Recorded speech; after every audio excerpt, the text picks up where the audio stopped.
the Free World Show. We need to do like an intro. Right. Saying the name. You've never seen a show like this.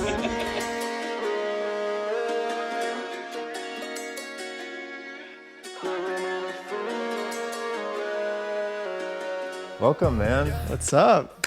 Eric, tell me, welcome here. Welcome to the show. Thank you for having me, man. I'm happy to be here. It's my first podcast with my boy Shota. Let's get it. Let's get it. Super excited. Go ahead, first man. podcast, but he's not new to the recording industry. No, not at all. So, well, a few years down the road. Yeah, a few years into it. But I've been up in Atlanta for going on 4 years this year. I moved here in 2021. It's 2025, March. Nice. And been up here working in the music industry, and it's been very fun. It's been quite a learning experience. Gotten to do a lot of cool things, and we'll get into that in a second. But yeah, man, just happy to be here. Let's get into it. You went to the farmer's market today? Yeah, I did. It was my first time going to it. It was pretty cool. I got some like fresh apples from like some guys that grow locally, and there were some cool things there, and I just kind of wanted to get out and get out and enjoy this beautiful Saturday morning that we have going on here. I feel like I'm staying up late a lot of the time because of my work, and so it's just nice to get out, get some fresh air, walk around. Sun, good apples, good nutrients. Yeah, man. So that was my start to the morning. We got some dope Cuban sandwiches down the road. That was fire. La Havana, shout out to Havana. Yeah. Café con leche, you already know. We did our orders in Spanish. Yes, sir. Had to. That shit was awesome. That was I probably shouldn't curse, but you can say whatever you want. It's the free world, really it's good. The free world. So, but yeah, let's dive into it a bit. So in the music industry, there's a lot of different roles. Yeah. What is your background training, and what role do you play in the music industry, today? Yeah. So I mean, I've been in music for the majority of my life. When I first started music, it was actually in elementary school. I learned the recorder, as a lot of people do. Okay. You learn how to read sheet music, and you kind of learn the notes on the recorder and stuff like that. So that's how I started. And then I joined band in middle school, picked up the saxophone, really enjoyed playing the sax. And I kind of did that for, 6th grade through 12th, and got really good at it. And I was like, you know what? Well, let me see if I can get into college and do music for my major. So decided I was going to go to Florida State. Shout out Florida State University. Go Noles. So I went to Florida State in 2018. I got accepted into College of Music there, and it was kind of an interesting time for me because a lot of my friends that were also doing music, they wanted to be educators or performers. Some of them went on to be music therapists. We have a really dope music therapy program. What is that? So music therapy is like it's a career in healthcare, but you're using music, right? And those practices to help people with disabilities and like just provide therapy for people that need it, and kind of just like, yeah, it's an interesting field. I'm not super educated on it, but I have a few friends that do it, and I just think it's really cool. It's very niche. Yeah. And you just use music to help people. I mean, in a nutshell, that's what it is. It's like sound bowls and stuff like that? It can be, but a lot of times it's like going and playing people's favorite songs and kind of like interacting with them and working with kids and kind of just like exposing them to music at a young age and like letting them play the instruments and like just working with them on like developing their skills, like and stuff like that. So it's a really cool field. Honestly, I have a lot of respect for it. I think it's dope. Okay, so you got some friends that went into that, and then obviously you went a different route. I went a different route. So when I was in school, I did a program called commercial music, which is basically audio production, right? Okay. So it's like music production, audio production. It was kind of like a generalized degree to where like people that wanted to be producers, engineers, songwriters, label execs, anything really in the music industry, that was kind of like the path that you would do. Mm-hmm. And do you think the Florida State had a good music culture? I mean, it's known a lot for other things. Yeah, I think the College of Music itself was really dope. The program that I was in was also great, and I learned a lot of great things, but it definitely wasn't like your typical Full Sail program to where like you have like, a lot of studios and you have a lot of like staff that's specifically audio related. So it was a little bit more of like an old school kind of like music program, like traditional music I guess, music education to where a lot of my classes were theory and sight singing and ensemble and music history and really getting to be a better musician overall versus like the audio engineering side of things, which honestly, looking back, I appreciate because I think being a better, musician, I think just makes you a better producer. It makes you a better engineer. It makes you a better anything in the music industry because you have a really solid foundation. Yeah. When it comes to just music in general, like you know how to find the key of a beat, or you know how to reharmonize something that an artist needs help with, or finding melodies and things like that. And just having that background has helped me to really kind of navigate just the music industry as a whole. So I think during my time in college, I just became a better musician in general. My ear got better. I practiced a lot. Yeah. I did a lot of performances and stuff like that, which was fun. You know, I don't play my instrument. I play saxophone. I don't play saxophone as much as I used to, but I still very much appreciate all the things that I learned. And it made me the engineer that I am today. So Yeah. I mean, coming from the recorder, man, saxophone, that's impressive. Which they're actually the same fingerings. Really? On the recorder and saxophone, it's the same fingering. So it actually kind of like gave me a little bit of an advantage when I first started. It was cool. So yeah, man, that's how I started in music. And I think it really clicked for me with the audio production and like music production was during COVID, because that was kind of like going into my junior year, 2020. I was starting to take less of like the general music classes, and I was starting to take more of like the specific audio classes, like MIDI, audio production, film scoring, things like that. And I got my hands on Logic. That was the first DAW I ever learned. And I learned how to just make beats in Logic. And that's what I was doing during COVID. I was making beats, I was writing songs, and kind of finishing up my last year at FSU, started to learn Pro Tools, got my Pro Tools certification. And shortly after, started to reach out to studios in Atlanta because you have to do an internship for your last semester of the program. So I decided Atlanta made the most sense for me. I lived in Florida my whole life. I didn't want to go to Miami. It was like between Miami and Atlanta because those were the two closest to where I was living at the time, which was biggest Tallahassee. music cities. Biggest music cities like in the Southeast. So I thought Atlanta was cool and heard great things about the studios up here. So I sent out some emails and I heard back, and Tree Sound Studios ended up being the spot where I started to intern, and I still work there to this day. That's awesome, man. Yeah. Going back, you made your first beat in 2020 during COVID? Yeah, that was my first time. Yeah. 5 years later, you know, what kinds of artists are you working with now in the studios? I mean, that's an amazing journey. You know, just thinking COVID wasn't that long ago.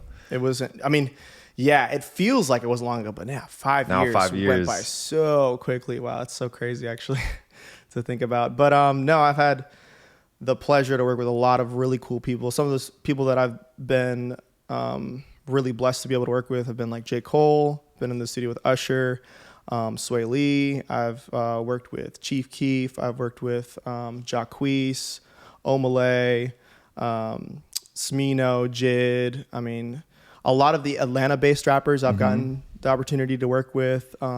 Some of the other guys have been North Ave Jax. Shout out. We're actually in his house right now. Yeah, let's go. He signed to LVRN, but he's one of my homies. And I've just like got to work with a lot of different kind of people. I mean, for the most part, it's been hip hop and R&B just because we're in Atlanta, but I've gotten the opportunity to work on some Latin music. Shout out Elvis Crespo. He just dropped a song yesterday, actually. I got to work on that with him. Omale was an example of some like Afro stuff that I got to mix with my guy Prizzy. Cool. And shout out. Yeah, shout out Prizzy. He's my mentor. He's a super dope mixing engineer.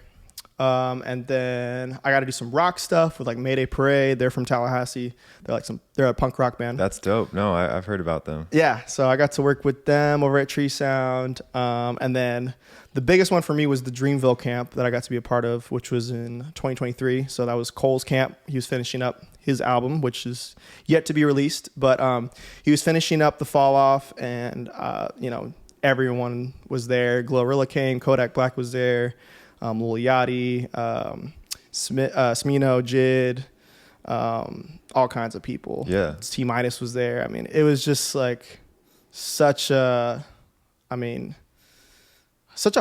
experience. Like I just got to sit in the room and just watch these people work, like, and just like be a small part of the process, you know, just kind of like make their day a little easier and like just provide a very, just like a homey environment for them to work, you know, like make everything comfortable, make the lighting how they want it, the temperature how they want it, make, you know, everything sound good. And obviously I got to record a lot of stuff too with them and just kind of facilitate and make it an enjoyable experience. Cause like during that whole week, it was about 8 days straight. Wow. Of just like everyone's coming in around 11 a.m., 12 p.m. People aren't leaving until like 3, 4 a.m. the next day. Oh, wow. And we're doing this every day for a week, me and the guys over at Tree Sound. So it was a long week, but man, it was so cool just getting to go every day. And you don't know who's going to pull up. Right. Because you really don't. Because like Cole knows everyone. So like every day was like a new experience and like getting to hear everyone's unreleased music. Like people would just come to the studio and just play their music for Cole. Like Kodak came and he just played his whole album like for Cole, and they were just like talking about it, and I'm just sitting there like listening to all this stuff and like seeing them interact. And how does that feel being behind the scenes there? Kind of, I mean, some favorite artists or, you know, big artists, what does it feel like kind of just being a part of that whole process? I mean, I kind of had a little bit of imposter syndrome at first. I was like, what am I doing here? But as time went on and I like started to realize like, nah, like I belong here. Like I feel like I've gotten to the point where I can provide value and I can help people. Like I can help people with their songs. I can help people with their music. I can, you know, facilitate an environment that's going to make people want to be creative. Yeah. And I think that I had that realization during the week that's like, nah, like I'm supposed to be here, you know? I'm just a part of the process as the next person. I think everyone on the team, you know, was important, from the person that greets you at the door to the person who goes and gets the food for you or sets up the mic for you or records you. It doesn't matter. Like everyone's important, you know, every intern, every assistant, every engineer, every producer that got to be involved was just as important as the next. So I think that was like a big highlight for me, honestly. Probably the biggest highlight that I have so far, getting to just, be involved, you know, be a fly on the wall. Honestly, it was cool. No, big congrats to that. And I think, you know, a lot of people need to understand that not just the superstar is responsible for that work. There's a lot of, my gosh, so much that goes behind the scenes that people don't know about. Right. And it's great. And a lot of times, like on those productions, like on those big albums, we had, I called them the Avengers, because it was 4 producers all sitting right next to each other, and they're all working on the exact same beat. So, you know, T- is adding the drums. Leon Thomas was there. He was adding keys. He's adding his vocal chops. And Scotty Coleman is there adding keys. And Jahan Sweet was adding trumpet because he plays trumpet. And I mean, everybody was there just like collaborating and all working towards the same goal, was to finish the album at the time. And Cole would come in like a few times every hour and be like, oh yeah, this is hard. Like, okay, like, you know, let's change this, or let's alter the arrangement here. And he would just kind of like direct them a little bit, but he gave them like full creative control to like, hey, like I trust you with my album. Like this is the direction that I want to go. Let's do it. And just getting to watch them do that. And while they were cooking up, like there'd be times where, you know, like for example, Jahan would have his trumpet. He'd be like, oh, I want to lay some trumpet lines down on this beat that they're working on right now. So I would let them cook up on the speakers, and then I would go to some different channels on the SSL, put on my headphones, get in Pro Tools, and I would record his trumpet. And so I'm recording trumpet as they're, you know, producing the beat and stuff. And then when we get done with trumpet, I'm like saucing it up. I bounce it. I send it to T-, and then he adds it into the beat. So it's just like a constant collaborative, like efficient way to produce. And that was like one of my first times getting to do that kind of like production process. You're like the train conductor, keeping that ship moving forward, keeping the train going. Yeah, keeping the ship going. So it was very efficient, and it was like, okay, we're working at a very high level here. Yeah. Like immediately you could tell when they walked in the room, that's the energy that they brought. That's like what they demanded of me, and you know, rose to the occasion and made it happen. So now we're here. But that's great, dude. That's amazing. Not a lot of people, I feel like, that, you know, early in their career get to go through that kind of experience. It's probably something unique to Atlanta. Yeah, definitely. What do you think has been the most enjoyable part about being here in Atlanta, pursuing this dream, you know, this career of yours? Yeah, I think Atlanta has been really interesting, just because, you know, it's not the biggest music city, but I think it has one of the most unique sounds, right? And I think you look at the history of Atlanta, you look at the history of trap music, you look at the history of hip hop, and this really is like the Mecca of the South. You know, when it comes to that kind of music, a lot of that was born here, and I'm still learning the culture and the history and tradition of Atlanta music, but I think it's just so unique. I think it's the people here are awesome, and being able to be a part of that history in a small way has been like really cool, you know. And there's a reason why people that, you know, a lot of people that come to work here don't even live here, you know. They just love coming to Atlanta to work, you know, and to like to record here and to like just work with the producers and the studios that we have here, because I think we have something special. I think it's growing. I think it's just going to keep getting bigger. And I have a lot of friends that come out from LA and they come out here and work, and I think it's just I think it's a really cool place to be. I love living here, and I think I think there's something special here. Yeah. And talk about living here. I wanted to congratulate you on becoming a homeowner. Thank you. Appreciate that. So not only just an artist, but also an entrepreneur. So yeah, we were just talking about it, like what being a young homeowner. Yeah. What has that experience been like for you? It's been something that I wanted to do for a while since I moved here. You know, I saw myself living here for a few years at least, and you know, I was renting at the time, and I was kind of just always saving up towards investing in something, and I just felt like a home felt right for me at the time. And I was blessed to be able to buy one last November, and it's been a huge learning experience, like having to be responsible for everything that a home needs, you know, like electrical, plumbing, the roof. I mean, there's so many things to think about, but also being able to like provide a living situation for, you know, two of my friends that live with me, and to just, you know, have an asset that's just going to keep appreciating in value. I just think it makes sense, you know, whenever that time is right for you. I mean, it just felt right for me. And, you know, I'm an entrepreneur, and I do want to eventually like invest in real estate. I want to have some properties, some rental properties that are just kind of like bringing in like a monthly passive income, to be able to like fund other things in my life. But yeah, it just felt right for me at the time. And I don't know, it's just something that I've always wanted to do. Yeah. And I finally got the opportunity to do it. Thank God. I mean, especially last year, it was really rough in the housing market, but I was able to make it happen. And, you know, hopefully the trend is just going to keep going up. So. Yeah. One question about that process. Like, what do you think you learned the most about yourself and the process of, you know, going to get a home? But like, what was the biggest learning experience through that process? There are so many things involved in closing on a house. So many fees, so many things that you have to get checked, and paperwork and emails. Like, it's a very lengthy process for whatever reason. I'm sure there's like, it makes sense, but I didn't realize how much went into it. There's a fee for this, there's a fee for that. And like, you have to have a good amount of money saved up. Yeah. That's what I learned. You know, you need to have, depending on how, you know, what percentage you want to put down on a house, I think just be prepared for everything that closing on a house requires. And make sure that you have a few months to prepare for that process, because from the time that I found my house to the time that I closed on it, it was probably like at least a month's time, like just like figuring it out, making sure that that's the house that I wanted, like going to see it, negotiating with the seller. Like there were some things that needed to be fixed on it. So you got to, you know, it's a back and forth kind of thing. And then finally closing, you got to pay off your debt. You got to make sure that everything, all your ducks are in order and things like that to just finally get to the closing date. So just be prepared to have a few months of limited expenses saved up, you know, when you do make that transition. And just like, at the end of the day, it's worth it, you know, especially if you buy the right home and you like the home and you feel like it's going to provide value down the road. I can't recommend it enough. Honestly, I think everyone should be a homeowner. It just makes sense. You're always going to need a place to live. So I would rather pay my own mortgage than pay someone else's, and that's just how I look at it. So ain't that a fact? Yeah.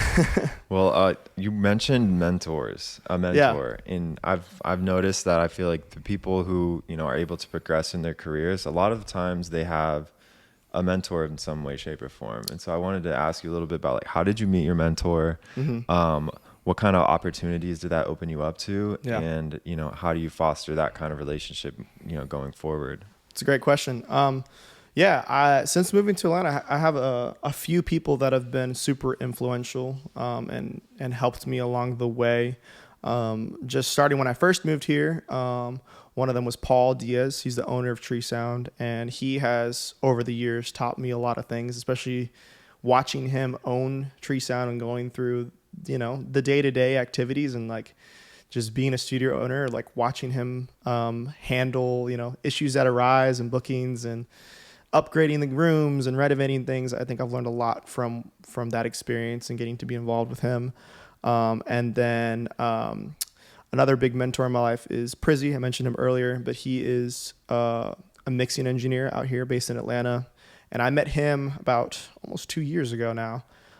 He was looking for some assistance to help him with his mixes and kind of elevate his whole business. And I reached out to him and I wanted to be involved. So we did like a little kind of recording session over at Tree Sound, and it ended up going really well. And I got, selected to be one of his assistants. So since meeting him, he's taught me a lot about how to navigate the industry, especially like in your 20s, because I think a big thing he's taught me is just like, these are your building years. You don't have to focus on getting the biggest records or the biggest placements or making the most amount of money, but really just hone in on your craft and get better every day. Like constantly work to get your reps in, and just work on meeting people, putting in the time, putting in the work. So that way, when you get to, your 30s and things like that, okay, you've laid the foundation for your business.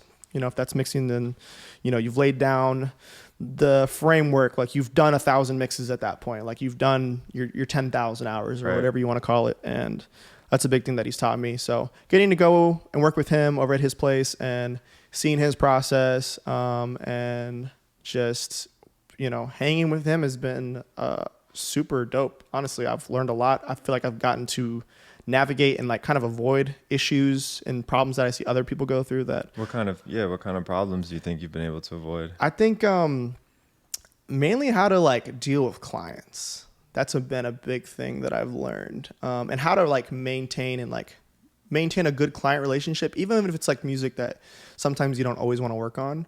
But I think at the end of the day, like having a good reputation and, keeping that good face card, especially in Atlanta, it's a small, it's really a small world when it comes to the music industry. Everyone knows everyone. So just like having a good reputation, making sure that you treat every client with respect and like you do the best possible work you can, even if it's necessarily not. There's going to be some mixes that, not your favorite genre of music or whatever. But at the end of the day, those are the people that are keeping my lights on. And you have to realize that we're very blessed and we get to do something as cool as like mixing music, like as a living for your full-time career. I think that's pretty cool. And so, learning how to navigate, sometimes tough situations. Another kind of situation or problem that a lot of engineers go through is like getting paid on time, especially with labels and things like that. So learning how to navigate that, how to communicate with people and getting paid, like, hey, like I did the work, like, where do we go from here? A big part of that, actually, I want to shout out Andrew Foa. He is the founder of Track It Services, and Track It is a company that he founded to help engineers get paid. So he reaches out on behalf of myself and a lot of other people, and he goes out to these labels and he hunts down the money for us, and he makes sure that we get paid in a timely manner. And he is super dope. So I want to give a shout out to Andrew because he has helped me get paid for quite a few sessions that I was reaching out to the label for over a year trying to get paid for some of these sessions. And he made it happen in a very short amount of time. He was very efficient. So I want to shout at him because that's a big thing that a lot of us face, not just engineers, but producers and songwriters too, that, we have these songs that come out or sessions that we've done so long ago and the work's already been done and we have still yet to get paid. And I think that's a big issue, but navigating that has been something that I've learned. So I wanted to shout him out.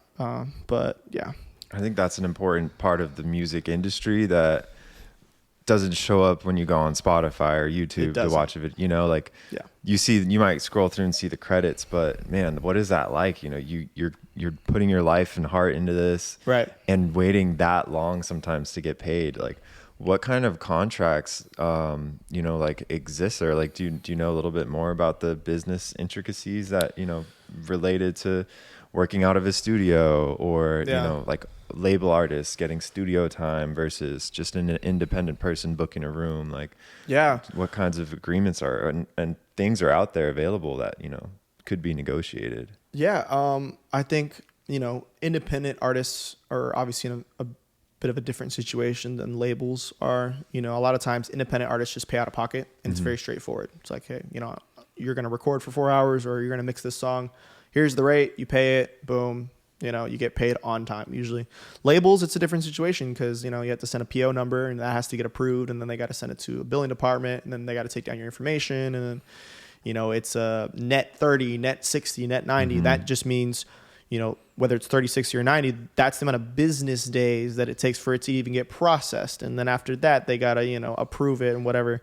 So it has to just go through a lot more channels and more authorization, I guess, if you want to put it that way, with a label. And it's a little easier when you have like a contact at a label to be able to negotiate and get paid a little bit, like just more consistently. Would that be like not an AR or like sometimes it is an AR? Sometimes an AR. Yeah, most times it is an AR, or just like someone in the finance department. Yeah, or just someone in the finance department that you know, and you know, a lot of times you have to get set up in their portal. I know like Sony has like their own portal that you need to get set up in with your bank account and things like that. So it can be a little bit of a hassle sometimes, and that's just how it is, you know? So unfortunately that's how it is. But like I said earlier with Track It, if you go through him, he kind of does it for you, and he'll just pay you out. And then, you know, obviously he needs to, you know, he'll track down the money. That's what it's in the name of the game, right? Yeah, man. So, laying down the tracks and tracking down the money trail. Literally, yeah. So, you know, it's a little bit different for, you know, producers. I feel like a lot of times they'll get an upfront fee, you know, and then they'll get, you know, back end percentage. But still, that needs to be worked out, and a contract needs to be, you know, written out and things like that before songs get put out. Sometimes that doesn't always happen. I've got plenty of friends that songs that come out and nothing's in writing, no splits are discussed. So that's still an ongoing, you know, issue in the music industry. It's going to take some time to like really find a solution for. I think that's always going to be an issue, but you know, it comes with the, you know, it comes with working in the music industry. I think you take the bad with the good, and you just make it happen, make it work. Doesn't stop people from making music. And exactly. Music is going to keep getting made. More and more people are putting out songs than ever. I mean, it's super oversaturated, I think. Yeah. Music industry. But the people that do it at a high level find a way to make it happen, despite like, you know, kind of dealing with that stuff. So when you're in the studio, it's talking about how saturated the market is, like, is there some sort of aura that you'll feel like when you're with an artist, a big artist? Can you just feel the difference between, you know, an independent artist who's maybe just, you know, trying to figure it out or gonna blow up someday? Yeah. But like, what do you see that's different in those superstars that you can sort of qualify and speak to that you don't see in, you know, the rest of the noise in the music industry? Yeah. That's a really good question. The times that I have been in the room with bigger artists, especially if I really like their music, I think you can call it an aura, you can call it an energy. It's a confidence. It's a certain type of, I'll just use the word energy that you feel when they're in the room and they're working, that you can just tell that, you know, they know what they're doing and they have confidence in, you know, their craft, and that's just something that you feel. And I think the longer that you work in this industry, you'll be able to pick up on that a little bit quicker, you know, when you kind of sense that in the room. And it's just something that I think takes time, like, to kind of recognize, because I mean, you know, you're in the industry and there's going to be a lot of times, you know, when I was first starting out, I didn't really know who a lot of these people are, but like you get to know them and you learn their name, like, oh, you did this record or you did that record. I don't even know who you are, but like you've listened to their music before and you're like actually a really big fan or whatever it is. And you kind of just learn who all these people behind the scenes are, because like you said earlier, it's a lot more than just the artist that's their name is on the song. Right.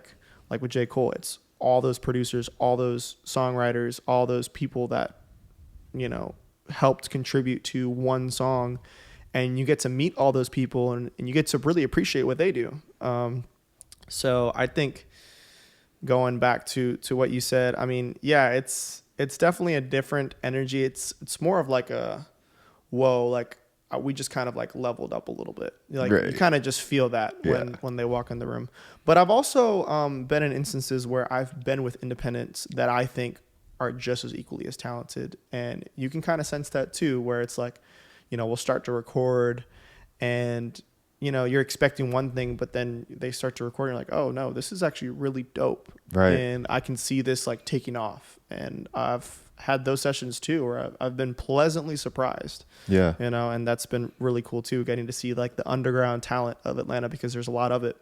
And they're out there, you know, you may not know of them, but they're out there, and getting to work with those kinds of artists is honestly just as fun to me as the bigger artists. So yeah, I enjoy both. When you're in the studio, you're in behind the scenes, you're in the cut, you're cutting the tracks. Like when they're laying something down that's amazing, that's like feels like you're kind of alive, you know? You instantly know it. And like, I think everyone in the room knows it too. Right. You know, and I think when that happens, you just feed off that energy and you kind of just reciprocate that. And it's like, okay, cool. We're in a flow now. We're in like a flow state of mind. Like things are just, you know, the creative juices are flowing, whatever you want to call it. And it just feels good. It's kind of hard to describe, but it really is a feeling. Like it's not even something that you know. It's just, you feel it deep down, and it's like, you just, okay, we're going somewhere with this. Like this is dope. You know? That's like the human aspect of music. You know, that's like the art piece of the business side. Like it is all based on feeling, and music is about how it makes us feel. So it's like when you're live in the process making it and you can feel it, you're like, oh, this is going to be a hit. Like, do you have any, I want to ask like a favorite recording session and then like a nightmare scenario. Maybe we could talk about like nightmare scenario first. Yeah, man. There have definitely been situations where I've kind of, and this is a little bit earlier in my career, you know, as first starting out, but yeah, there was a time where I went in and we just weren't clicking. You know, the sound wasn't just what that person was looking for in particular. And, you know, it kind of turns into a bad situation when they're not willing to work with you and try to like, okay, like explain to me, you know, what kind of sound are you going for? And when people can't do that very well and they get frustrated really easily, it's like, it can turn into a little bit of a nightmare situation. Yeah.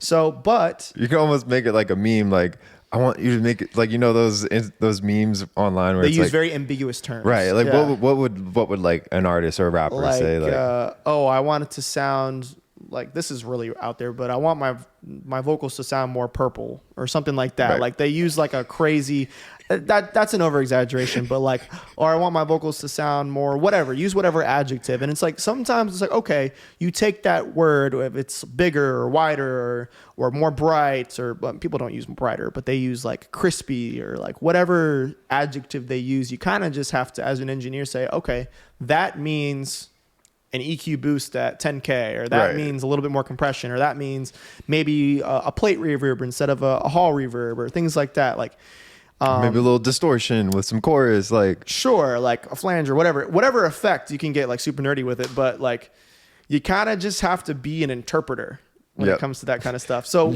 when you're in a situation where you don't, like when I was really a young engineer, like maybe like 2-3 years ago, there was times where I was still learning how to take what they're telling me and translate that into Pro Tools, you know? So there were a few times where I kind of dropped the ball on that, and I was like, well, dude, I don't know what you're talking about. And he's like, bro, you made my vocals red instead of purple. What the hell? Like, yeah, literally. So, and you're going to always have people that don't know how to explain what they're looking for. But I think, you know, if you're a really dope engineer, you're able to take that and you're like, okay, this is what you mean, and kind of like go in that direction, be like, okay, is this kind of like what you're thinking? And then you go from there. Like, oh no, actually I meant more like this. Sometimes I'll ask people to just, hey, pull up a clip or give me an example, like play something for me so I can hear it. Reference. Like give me a reference, and I'll be like, okay, so that's what you mean. Cool. Boom, Like, boom, boom. I'm gonna let the sound speak for itself. Yeah, You a don't lot know of what the hell times- you're talking about. Yeah, a lot of times I like to do that. Yeah, just because like people sometimes, you know, a lot of artists are not the best at using like musical terms. Right. Or English sometimes. Or English sometimes. Yeah. No, there's definitely been some sessions where like they're like mumbling the whole time, and I'm like, dude, I have no idea what you're saying to me. Like, Can you turn your internal mic up, please? Yeah, literally. Yeah, literally. So yeah, I mean, that's an example of like some situations where it's been a little difficult, but I think learning from that and just, you know, being able to just work with people and try to just be patient, you know, in those situations. That's an example of something that I had to learn from. I don't look at it as like a failure. I mean, I guess you could call it a failure, but it was a learning experience. Yeah. And I was like, okay, cool. That's not going to happen again. I'm going to make sure that the next time I encounter that I'm able to, you know, maneuver that and like kind of turn it around to where it's like, okay, now we're on the right track. Right. And we're able to kind of work together to get the sound that you want. It's your song. I want to make sure you're happy with it. I think one of my favorite sessions that I did was last year, about a year ago, actually. So there's a Latin artist. His name's Elvis Crespo, and he does merengue music. He's from Puerto Rico, which is actually where my family is from. And he came to the studio, and he brought his whole band with him. Wow. It was kind of like a last minute thing, actually. And getting to just meet him in person, see all the members of the band. We had them set up in the live room. We had, you know, horns, you know, saxophone, trumpet, percussion, keys, bass, him on vocals. We had chorus, background singers, all of that. Getting to just record that and hear that live in the studio was so cool because, you know, I grew up listening to a lot of that music. And getting to do that live and hear how great his band sounded, I was just like, oh, all I have to do is just capture this because they're already so good. And the feeling, the energy, everything was there. All I had to do was capture it, you know, and we got to do that. And they had a great time. They came to do one song and they left that night. They actually extended and they left that night with about 5 songs. Wow. They ended up, they loved it so much. They were like, oh, the energy here is so dope. We finished the first song. Let's keep going. So we did the first song and then they started doing, because they were going to go on tour within the next few months. So they started doing the songs that they were going to do on tour. So I think we did like 2 more songs and then they had to go that same night. They had to go back to the venue they had come from to go perform again. Oh, what? So they had just got into town. They were going to come to the studio before their concert, right? Lay down a few tracks and then go perform. And that was going to be their night. So they loved it so much. They came to the studio, they went and performed, and they came back at like midnight. Wow. And we went to like 2, 3 a.m. in the morning and we just kept recording. And that was just so cool because like, you know, I'm one of the like few people at the studio that like, speak Spanish and stuff and was able to kind of like communicate with people because a lot of them didn't speak English very well. And I think like being able to kind of be that center person that like really kind of made the session go was really cool. And obviously I love Latin music and it's part of who I am. So yeah, getting to be a part of that was so cool. That was my favorite session. I remember calling my mom. I was like, yo, you'll never guess who I'm in the studio with. Like my family was geeking. It was really cool. I love that, bro. Yeah. And the Spanish aspect is great because that's like another mode of connection. Yeah. Not only are you helping them set up and express themselves, but then also connecting them on the cultural side. And you guys are both Puerto Rican? Yeah. Bro, that's like, I'm picturing it now. I can see it. It's like almost like a dream. Yeah. Like I'm imagining. What are the odds that they come to Atlanta and like that was their first time ever recording in Atlanta, like working in Atlanta. And the odds that they go to just a studio and the engineer is also Puerto Rican and like, you know, is able to like really make them feel at home and like kind of like, I don't know, get the session going in a quick way. Cause like I said, I mean, they had no expectation to record more than one song. So they really enjoyed it and we got to just vibe out all night. It was really fun. Yeah, man. Beautiful cool. story there. I wanted to ask a little bit more. You mentioned earlier you're working on your craft every day, right? Getting better every day, kind of working with your mentor, helping that process. How do you express yourself as an engineer, as, you know, the person behind the mix? We know how artists express themselves, melodies, you know, lyrics, vocals, but how does an engineer get to express themselves on the track? It's a great question. I think a lot of people don't really know specifically what an engineer does. And I think once you kind of realize like what we do, you can kind of see how it is creative. And I think engineers, in a nutshell, they create the sonic landscape of a song, right? So you have, like you said, you have the instrumental, you have lyrics, you have melodies, you have all these puzzle pieces to a song. And the song can be really, really good with all those pieces. But I think the final touch or the final like icing on the cake is, you know, bringing it all together and mixing it and really getting the vision of the artist like captured. And I think with mixing and mastering, that's what we do is we kind of create that picture for the artist. You know, it's like I was saying earlier, like you're painting a canvas and you start out with the foundation, right? You know, with your basic colors, and that is the bare bones of the song, the lyrics and the instrumental and all that stuff. And then a mixer and an engineer is just slowly but surely creating a masterpiece. You know, they're crafting that painting with different tools and different, you know, colors and textures. And that's what we use as engineers. We have tools like, you know, we use plugins and we use EQs and compressors and reverbs and saturators and all these kinds of crazy nerdy things that sound crazy, but really like they create a vibe, they create a feeling, they create an energy within a song that can really just take the song to a whole new level. And I think it really is necessary. I think a lot of people don't really understand that, and they listen to their favorite songs, and like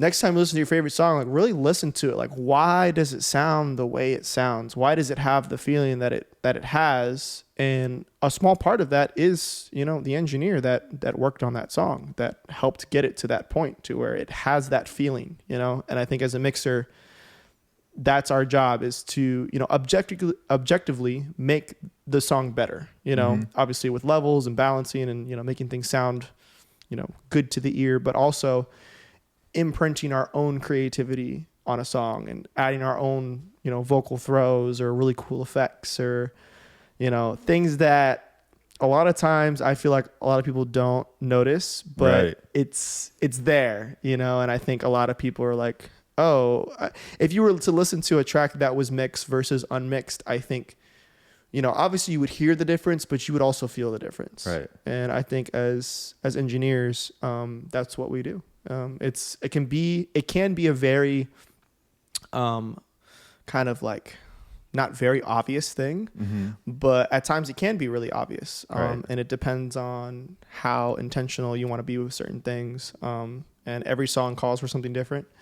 But in a nutshell, I think that's what we do, create in the creativity side of things. You know, you add your own imprint, as I like to call it, like onto a song with the mix. So. And what would you say is kind of your signature style when it comes to the mix? That's a good question.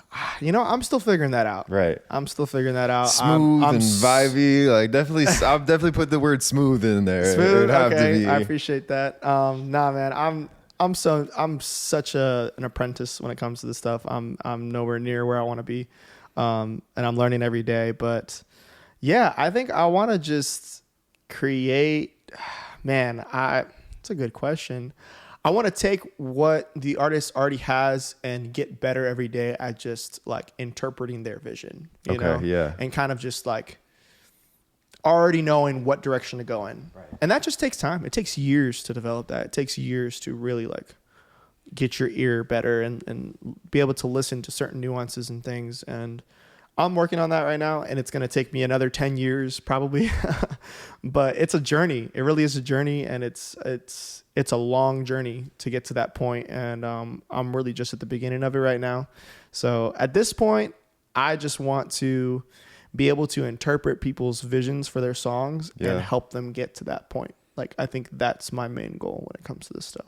Well, I think you're well on your way. Kind of some of the people you've already been in the room with, that's, you know, give some snaps Nah, of here for my boy Eric. Thank you, man. I was just thinking, as you go through this process, you work with so many different people. Yeah. How do you take and receive criticism? Because the engineer, it's like not public facing, but if there's anything wrong with the track, it always comes back to the engineer. So it's like, sure. How do you deal with that? Really good question. At the end of the day, you have to understand that what's going on your side of things, on the computer, on Pro Tools, with the gear that's in the studio, most of the times you're the only one that knows how to use that stuff. So if something does go wrong, like, you have to take responsibility for it, because the artist, the producer, the songwriter, the A&R, whoever's in the room with you, they're not going to know how to fix it. They're not going to know how to, okay, let me hop on Pro Tools and let me do it.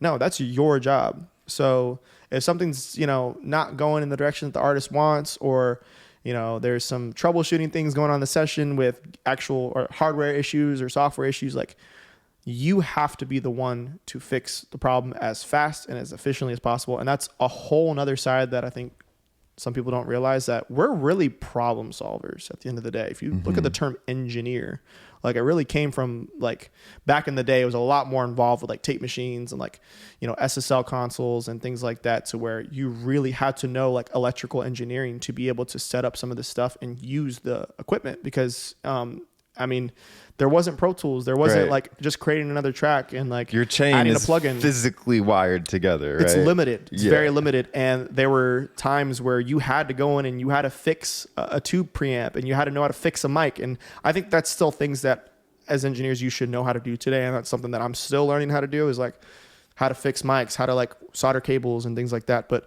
back in the day, that was, like, a really big part of being an engineer, was actually knowing, like, the engineering side of things, like past music, like how to actually, like, fix a console, or how to actually, like, run a tape machine, and, like, use gear and, like, use the hardware that people would use, the compressors and preamps and things like that. Nowadays, it's a little bit, we have people that do that, like that. What they do is they fix that stuff. And, a lot of times we'll just send it off to whoever and they'll fix the gear for us. But back in the day, you had to be able to do that all yourself. Like, that was what an engineer was. So I guess going back to that, nowadays the term engineer is kind of, like, used a little bit more loosely, because, usually someone that works in Pro Tools, someone that records, someone that, facilitates studios is usually labeled an engineer. But I think, like I was saying earlier, just when things go wrong in a session, you have to be the one to, if you're a badass engineer, you're going to have that session running smoothly the entire time. They're not going to even know something went wrong. Like, that, it should get to that point to where you notice something goes wrong, but the client doesn't. And you just keep the session flowing. You find a way to keep it going. Even if, like, Pro Tools crashes, okay, figure out a way to where we can kind of still maybe have the producer, play some stuff off his laptop while I'm fixing Pro Tools, or I'm fixing the computer and I'm restarting it. Like, keep the vibe going. You never want to just be sitting dead silent and it's like the creativity is slowly seeping out of the room. So you never want that. Sound engineering, but vibe engineering. And putting it together. You're the captain of the ship, dude. Like, the recording session is a giant yacht, and you're the captain, and you're steering us to the destination that we want to go to. The artist and the producer, they're telling you where you want to go, right? They're telling you, okay, we want to go here, but you're the only one that can get them there. Right. You're the one that has to steer the ship, and you're the one that has to make sure we actually get there. They can tell you that all day long, but that's what you're in charge of, and you're going to have obstacles along the way. You're going to run into things like Pro Tools will crash. It will happen. I promise. It's happened to me. Every engineer can attest to that. It will crash. Plugins will crash. Gear will stop working. Random things will happen. Speakers will blow. Right. The amount of times that I've had to deal with that in sessions, I can't even count. iLocks will stop working. And it's just, I could go on for hours about that stuff. But what do you do when that happens? How quickly can you say, okay, cool, I recognize this problem, I know how to fix it, but I'm not even gonna let the artist know. Like, I want to keep them working. I want to keep them distracted while I'm doing this. Right. And I think, when you have an assistant in the room and you're able to kind of work together and, like, get it right back up without the artist knowing, I think that's the best way to go about it. You're like the party host and Secret Service at the same time. Yeah. I guess that's a good way to put it. Stopping those terrorist attacks in the studio when Pro Tools wants to blow up. Yeah, no, seriously, man. Pro Tools be out to sabotage sessions sometimes. Yeah. So yeah, I mean, criticism is like a part of the process, and you know, I've been in situations where I have been chewed out and I have been yelled at before, and you kind of just can't take that stuff personally. You know, it's nothing against you personally. It's just you're working on someone's music, and that's a really personal thing to them. Mm-hmm. So if you're messing up their music, they're gonna feel some type of way about it, and they should. You know, if you're like, you know, they have this song that they're working on and it's just not sounding good, I would be upset too. They're paying all this money to record this song, and like they're not getting what they want. I mean, yeah, they have every right to feel some type of way about it. So how do you manage that? And how do you say, okay, cool, how can I make this better? How quickly can I get to the destination that we're trying to go to as a creative team, you know, in the studio? And I think it takes time, you know, to learn that. It builds character. Builds character. Well. Oh my gosh. Yeah. A lot of artists have a hard time taking criticism, but then to be taking criticism as part of your job on behalf of all the artists for the work that you're doing with them, does that ever, like, you say you don't take it personally, but were there experiences that happened earlier in your career that shaped that mindset, where you had like maybe some good advice from someone after, you know, a little mess up? Yeah. I think every time that I've gone through a session and didn't go the best, kind of getting that feedback from, you know, whether it was another engineer or the manager of the studio, you kind of just, okay, how can I avoid that next time? What are some things that I can do to ensure that doesn't happen? How can I be better prepared? I think a lot of it is preparation before a session comes in. A lot of times when I'm working with a new artist that I haven't worked with, I'll listen to their music while I'm driving to the studio. Okay, what's their vibe? What have they been working on? What did they put out last week? Let me listen to that. Okay, cool. This is kind of like the vibe that they're going for. As soon as I get there, I might switch out the mic. I'm like, okay, it sounds like they would be better suited for, you know, the Telefunken versus a 67, or, you know, they really need that C800 for that really, really bright sound that they're going for. I might swap out for a different preamp, you know, I might swap out the compressor or things like that. So I think being prepared ahead of time, kind of knowing what you're going into before a session happens, can greatly help while you're in the session, because like those little things really shape the sound of the song, you know, especially when it comes to vocals. Yeah. So that's what I do. It's what helps me. So that's valid. That's also kind of like, you know, doing your homework on the way to the studio. Yeah. I want to get into some technical parts of, you know, mixing and engineering. Like, what are your favorite plugins? Okay. I know every engineer, every sound, you know, producer, they all have their favorite plugins. So let's just like hardware versus digital plugins. That's also a huge topic. I know that analog sound is big. So like, what's your go-to plugins if you need to take a mix that, you know, you hadn't touched yet and you want to take that mix to the next level? Yeah. What are the arrows in your quiver, you know, the tools in your shed? Yeah. Good question. There's a lot of plugins that I use. I'll keep it super simple though. For EQs, obviously everyone loves FabFilter. I love FabFilter. I think it's just really effective surgically, you know, when you want to get certain problem frequencies out. It's really effective in that, and I use it all the time. For shaping sounds, I like to use the Pultec EQ a lot of times, the UAD Pultec. I think that's one of my favorite EQs. Also, SSL channel strip is just a classic sound. And for EQs, those are like my 3 top EQs. For compressors, for, you know, kind of individual like vocal compressors, I really like RVox by Waves. I think that's just RVox. That's just a great. It's simple. You have the threshold and you have the gain, and it's just so simple to use. You don't have to think about it. I love that. I like running all my vocals through like a Fairchild to kind of glue things together. I think that's a great compressor to use. I also like using the Manley Verimu sometimes on vocals. I think it can kind of give it a different sound. Is that a digital or hardware plugin? Well, it's a piece of both? hardware, but it is Okay. also a plugin. Obviously, I don't have the real thing. We have it at Tree Sound, but everything that I use for mixing is all in the box. Okay. So that's And what does that mean to somebody in the box who's not in the studio? Yeah. Is like, so when you go to a studio, if you go to a good one, you'll see a lot of gear in the racks, and you'll see compressors, you'll see EQs, you'll see all kinds of crazy stuff. Plugins are just the software version of that, and in the box just means like in the computer, like it's just all software.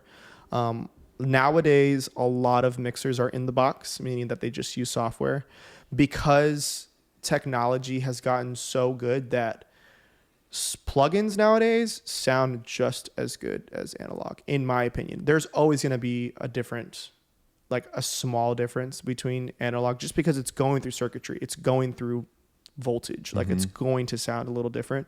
But I think the way some of these plugins are emulating these pieces of hardware is really cool, and having just the flexibility to just pull up a session and have all the plugins there versus going to a studio and having to recall.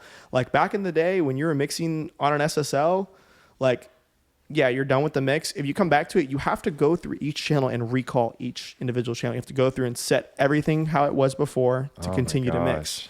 When you open up a Pro Tools session, everything just pops up how you had it, right? right.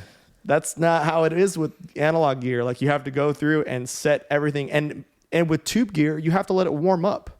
So you have to leave it on for a little bit before you come back to it. So back in the day when people were working on mixes, in the studio on gear, they would leave the gear on so that way it didn't sound different the next day. Because if you turn it off, turn it back on, it's going to sound a little different because the tubes wear out over time, right? So like there's just way more things to think about when you're doing a mix on a console with gear versus like in the box. It's just, obviously it's way easier nowadays, and you can go anywhere and work anywhere on your laptop, and the flexibility to do that is really cool. But not to say that I don't think analog gear is necessarily better. It's just different. Honestly, I think that's just the direction that the industry is going when it comes to mixing. I think more and more people are starting to be in the box just for those reasons. But I will say when it comes to recording and getting, pre-production done, I think recording through a high quality preamp like a Neve, like an API or SSL preamp, going into a really dope compressor like a Tube Tech or an LA2A or 1176, whatever, and having a really great mic, those things that you use prior to getting into Pro Tools are really important, because it kind of just gets you closer to where you want to be, right? Because when you're using like a cheap mic and a cheap interface, you can hear the difference. You can hear it doesn't sound as great, and when you're using a great vintage, piece of gear that sounds good, okay, cool. You're like one step closer to the finish line. Just one less thing you have to do in mixing, because you kind of already sounds great, They always You have a say 251 going into a Neve, into an LA2A. I actually just did that the other day for an R&B singer, and her vocals sounded great. I actually used way less plugins as I was tracking her, because I was like, this sounds awesome. Versus like using a whatever you have going into like a Focusrite. You're gonna hear the difference. So I love analog gear. I think it's great. At Tree Sound we have so much of it, and it all works. Sounds awesome. But when it comes to mixing, I think I'm pretty much in the box, because like if you think about it, I am using some of that gear, but just on the software version. Like it's still the same gear. Like it's still a Manley Veramute. It's still a Fairchild. Like those are things that exist in real life. Yeah. But I mean, I don't have the money to be able to buy a real one, Right. And I can get almost pretty much of good a sound as the real one on my laptop. And it's not like you can spill water on a digital plugin. You Yeah, know what I mean? mess Like it up. you're not going to forget your compressor and I can at use home. 20 different instances of it at the same time versus like if you have the piece of gear, you can only use it one time.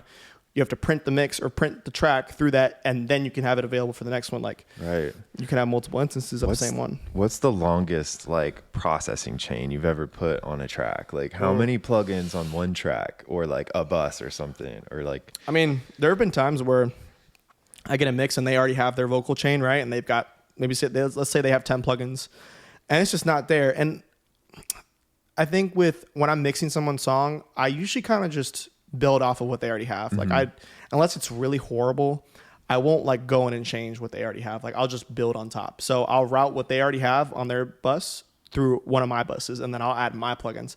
So if you think about it that way, I mean, I've had chains of like 20 plus plugins because they've got their 10 and then I add my 10 on top of that to kind of shape what they already had. So yeah, it can get pretty lengthy sometimes if it's necessary. Obviously, I like to say that I don't use a lot of plugins, but I do, because I think each one that I use, it does like something small.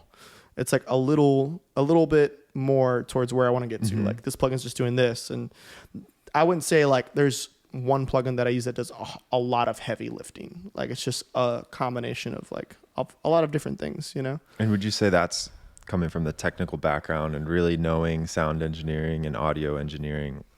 Is that standard practice, like for the top engineers, to incrementally, instead of having these dramatic I think impacts? everyone works differently. I can't speak for other people, but sometimes, yeah, I think that is kind of a method. I know I've always been told like less plugins the better, because it can get to the point where, especially if you're a younger engineer, like you're adding all these plugins and you don't really know what they're doing.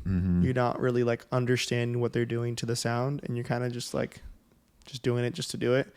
But there are cases where it really is necessary. Like I need 10 plugins to get the sound that I want to get to, because I know specifically where I'm going with this, you know? So it just depends, honestly. If it's already a great sounding rough mix, it's already a great sounding vocal take that was recorded in a great studio, I'm not going to use a lot of plugins because it already sounds great, and I don't need to use a lot of plugins. So it depends on the source material a lot of times. I mean, they say you can't polish a turd, right? Yeah, no, definitely. There's a quote that, I mean, a lot of people use as engineers, like fix it in pre. You know, you have pre-production, you have post-production. So try to always fix it in pre. Like try to get a great sounding song in pre-production, right, before you even get to post. So that way when you get to post, you're not having to fix all these issues, you know?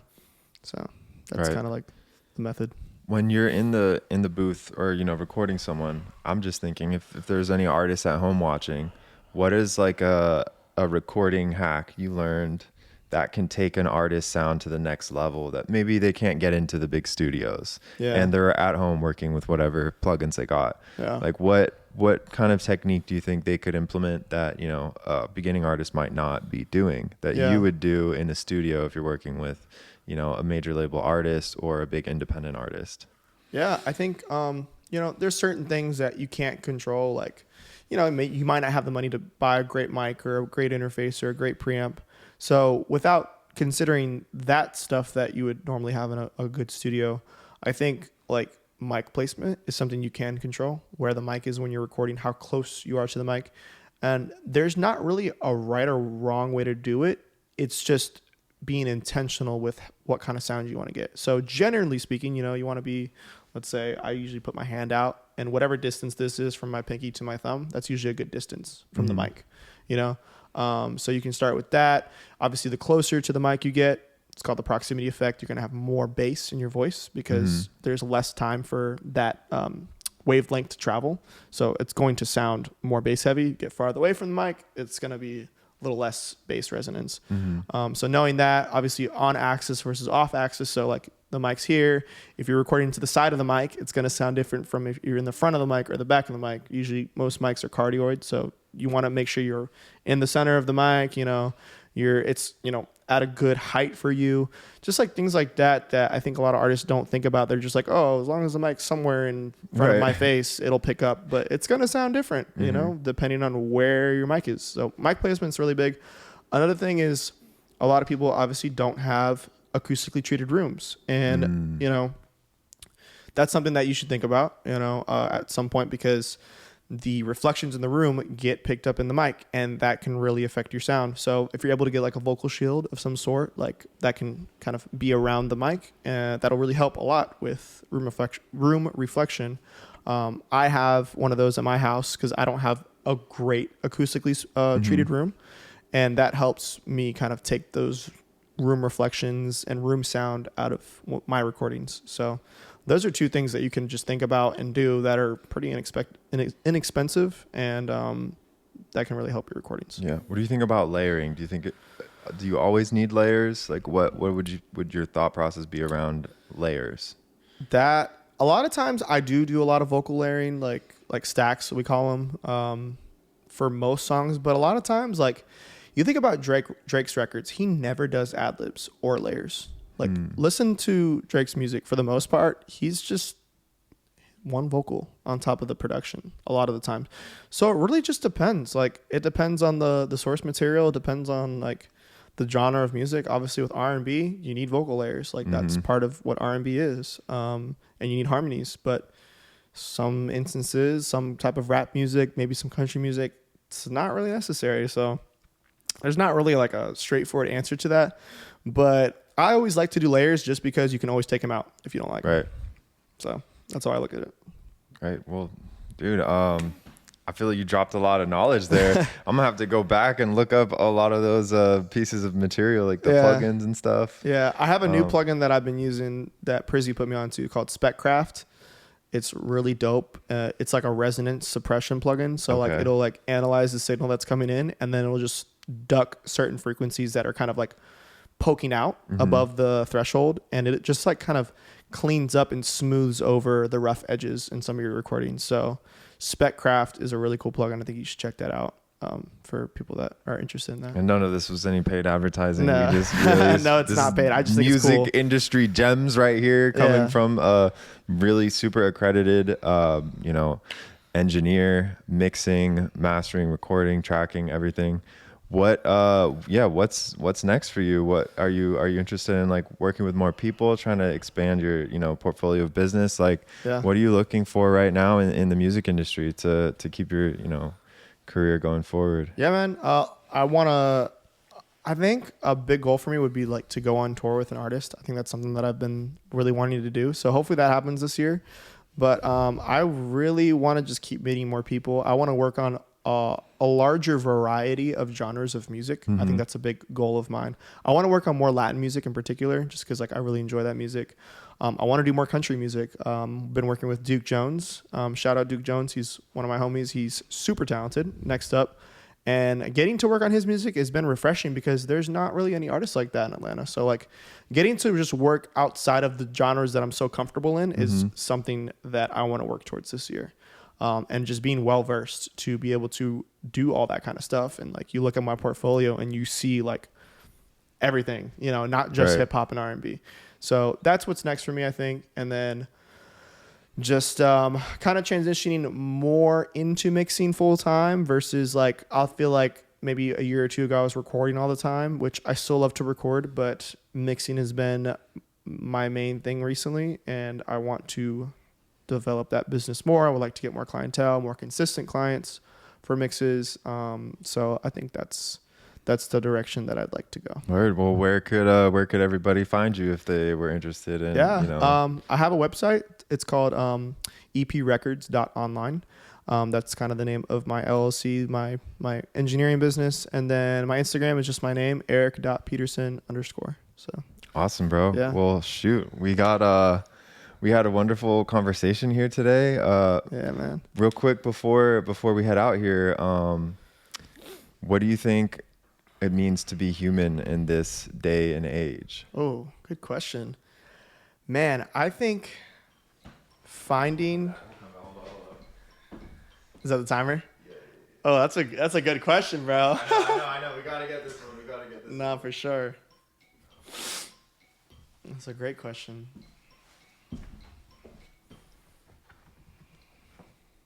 Yeah, let me make sure we got. Dude, this is fun, bro. Dude, I love this. I love this. This is awesome.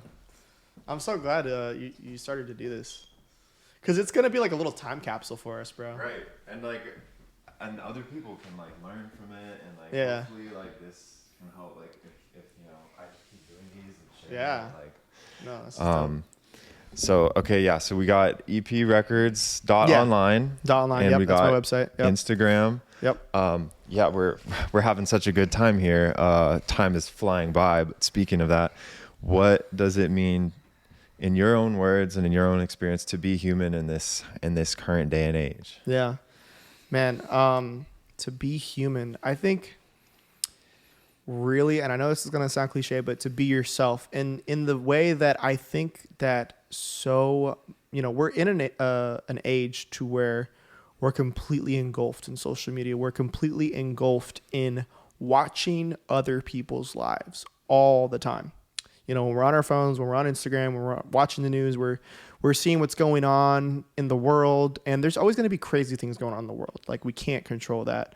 But I think kind of taking a step back from that and like really asking yourself, like, why are you on this earth? Like, why were you born? Like, what is your purpose in life? And I think the closer that you are to finding that out and living that out every day is what it means to be human, because that's why we're here. I think all of us have a purpose to serve in our lives, and whatever that looks like for you, whatever your calling is, I think the sooner that you can find that and live in that is what it means to be human. Because I see a lot of people that unfortunately don't live in their purpose, and they kind of just live life because it's just what they do. They go to work, they come back, they go to the gym, they do it every day, and they're just like in this cycle of just kind of like complacency, and they're not really happy. And I know the term happy is like kind of like it's loosely used, but I think when you have a purpose, it just drives you every day, and it just puts this, what am I going to go with this? I think when you have a purpose in life, it's like that internal compass that's like telling you where to go. Yeah. And sometimes there's going to be times in your life where you're kind of not knowing where to go, and that's okay. But as long as like you're taking steps every day to find where that is for you, I think that's really the meaning of being human, like having a purpose. Yeah, man, I think it's beautiful you said that. That's kind of like, I know that with technology, a lot of people who do have jobs, like a lot of them are going to be replaced. Yeah. And so like, I guess the whole purpose of kind of doing this is figuring out what it means to be human, finding a place for human capital in this world, like where AI and you talk about digital plugins getting better, like, man, just fast forward 10 years from now, like, sure, how are all these technologies, AI, impacting the industries we're in and like affecting our purpose and value as humans? Yeah. And so like, I just want to preserve that value, that we all feel internally, as we become more engulfed in this technology and social media. So, bro, I really love that you said that. I hope if there's any like aspiring engineers out there, like, watching this guy's journey, I think it's a great blueprint for how to get ahead and how to like handle yourself correctly. So I think it's really great. Thanks for coming on, bro. Like, yeah, man. Thanks for having me. This has been amazing. Like, shout out Shota, man. Thank you so much. Of course. It's been really fun. Shota has been someone that I've gotten to know over the last year or so, and it's been like an unexpected friendship. It's been really cool. So really appreciate him and everything that he's doing. He's doing some dope stuff too.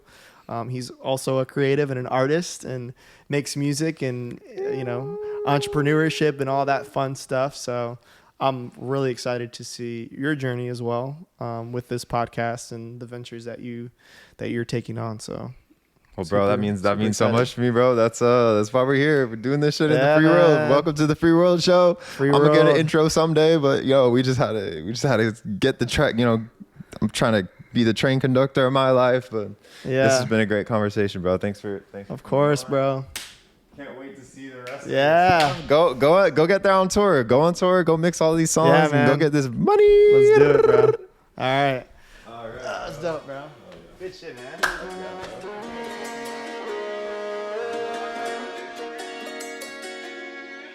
go.